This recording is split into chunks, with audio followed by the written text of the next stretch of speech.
सब देख रहा है।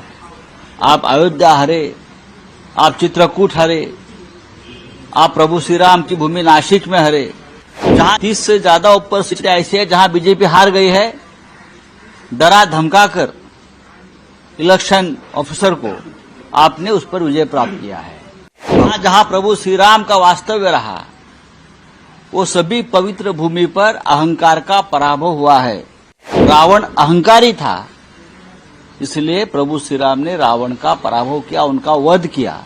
आज वही अहंकार राम के नाम पर चल रहा था, जनता ने अहंकार को रोक दिया है, पूरी तरह से पराजित नहीं हुआ है। वो काम आरएसएस को करना पड़ेगा। आरएसएस के लीडर हैं इंद्रेश कुमार, उन्होंने कहा कि जो अहंकारी हैं उनको 241 पे रोक दिया गया और जो राम भक्त नहीं थे उनको 234 पे रोक दिया गया तो जनता की तरफ से। देखिए, राष्ट्रीय स्वयंसेवक संघ की एक बात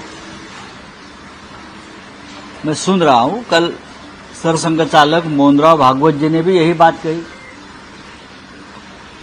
कि लोक सेवक को अहंकार नहीं होना चाहिए। लोक सेवक को अहंकार नहीं होना चाहिए, लेकिन 10 साल में हमने देखा इस देश में सिर्फ अहंकार ही अहंकार है। अहंकार है, ईर्ष्या है, बदले की राजनीति है, मिसयूज ऑफ पावर है, और ये सब बीजेपी की मातृ संस्था आरएसएस देखता रह गया। 10 साल में हम सभी लोगों ने आरएसएस से बहुत उम्मीद रखी थी कि आरएसएस के लोग, प्रमुख लोग निर्भयता से सामने आएंगे और ये बदले की अहंकार की राजनीति को रोकने की कोशिश करेंगे। ये इस देश की जनता की उम्मीद थी, हमारे जैसे जो विपक्ष के लोग हैं उनकी भी उम्मीद थी, लेकिन ये नहीं हुआ। आम्ही जनतेला जनार्दन म्हणतो, जनता जनार्दन यही भगवान है, यही लोकतंत्र का भगवान है, सब कुछ है। अगर आपने भगवान के सामने जो चोरी की है कुछ सीटों की, लगभग 30 से ज्यादा ऊपर सीटें ऐसी है जहां बीजेपी हार गई है। डरा धमकाकर इलेक्शन ऑफिसर को आपने उस पर विजय प्राप्त किया है। वो कोर्ट में मामला जाएगा, तो बीजेपी पूरी तरह से हार गई है। मोदी जी हार गए हैं, अमित शाह हार गए हैं, वाराणसी में नरेंद्र मोदी हार गए हैं,